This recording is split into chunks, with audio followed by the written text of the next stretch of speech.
that direction.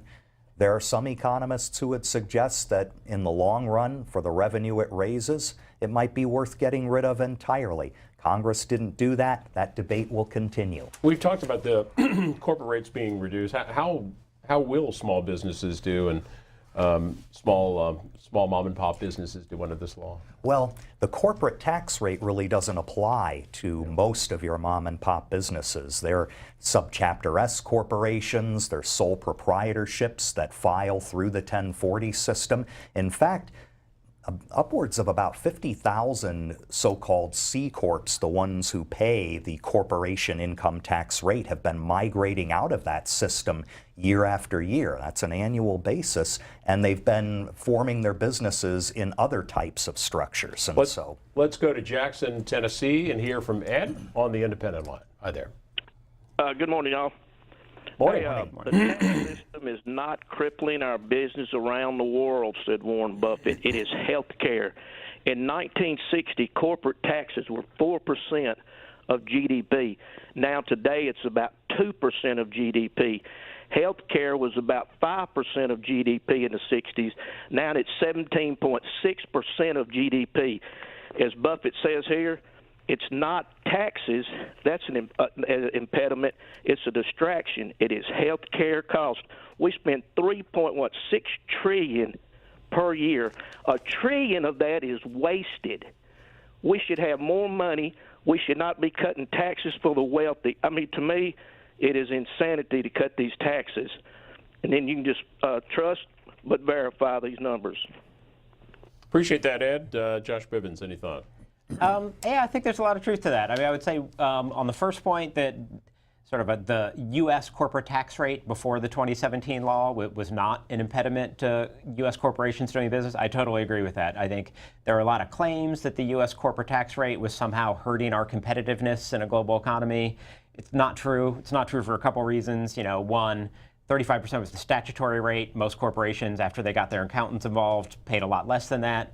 And then I think he raises a good point. We've got other pressures on American working families in this economy: healthcare, low wages. How come we spent all this time fixing the alleged problem of insufficient corporate profitability through the tax code? That does seem like looking at the wrong place for relieving economic stress felt by most people. We talked a good bit of callers have talked a good bit about the so-called rich not paying their fair share. Here's some of the frustrations that the Pew Research Center found in their latest report on the tax year. Top tax frustrations, feeling that some corporations and wealthy people don't pay their fair share. Not surprising. Feeling that some corporations don't pay their fair share, 60%.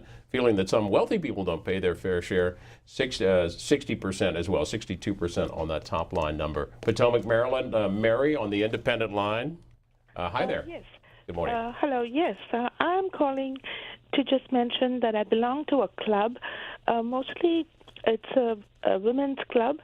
11 out of 19 people have realized after paying their taxes, they're mostly Republican women, and they feel that they have paid a lot more than last year, and we feel like the working class has been hoodwinked. This trickle-down economics is a total con game. This tax cut is only making 1% of the rich even richer, and as it's adding $2.5 trillion to the deficit. And we feel that Larry Kudlow is a liar, just like Trump, and Mitch McConnell and Trump and the Republicans have done this common working class no good. And Mary, your own experience in terms of your own tax bill, more than you expected in terms of what you're paying this year? Less of a refund? My husband does the taxes, and I think he definitely mentioned that we are not getting the deduction that we got last year. So the deduction is a lot less. Okay, Mary in Potomac, Pete Sepp, any thoughts?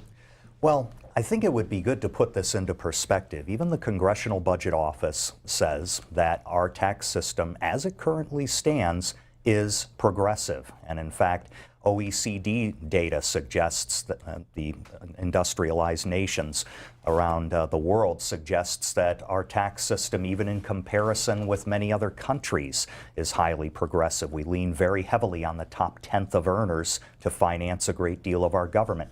CBO says the top 1% pay an effective federal tax rate, all-inclusive, income, payroll, excises, and whatnot, of about 33%. That's the most recent data. That's down 2 points from 1979. The bottom fifth of earners, on the other hand, they pay less than 10% effective tax rate, in fact, about 5%, and that's way down from 1979. Now, if you want the system to be more progressive, okay, sure.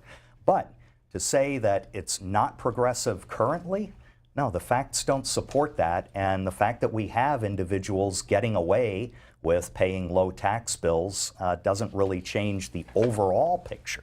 Here's Johanna in Damascus, Maryland, Democrats line. Welcome. Yes, I wanted to mention, well, that lady sort of stole my thunder, but I remember an old cartoon where Wimpy would say, I'll gladly pay you Tuesday for a hamburger today, and I feel like that's what's going on with this new tax code. Two things. One is this whole idea that the deficit is exploding under Trump. The debt is going way up, and at some point or other, somebody's going to have to pay for it. So that's one thing. The second thing is that it's all about me now. It's not about us. And so all the departments, federal departments, are being drastically slashed, and to a dangerous point, including the agriculture department. You had somebody on from the National Farmers Union the other day. The Agriculture Department, Homeland Security, everything is being drastically cut.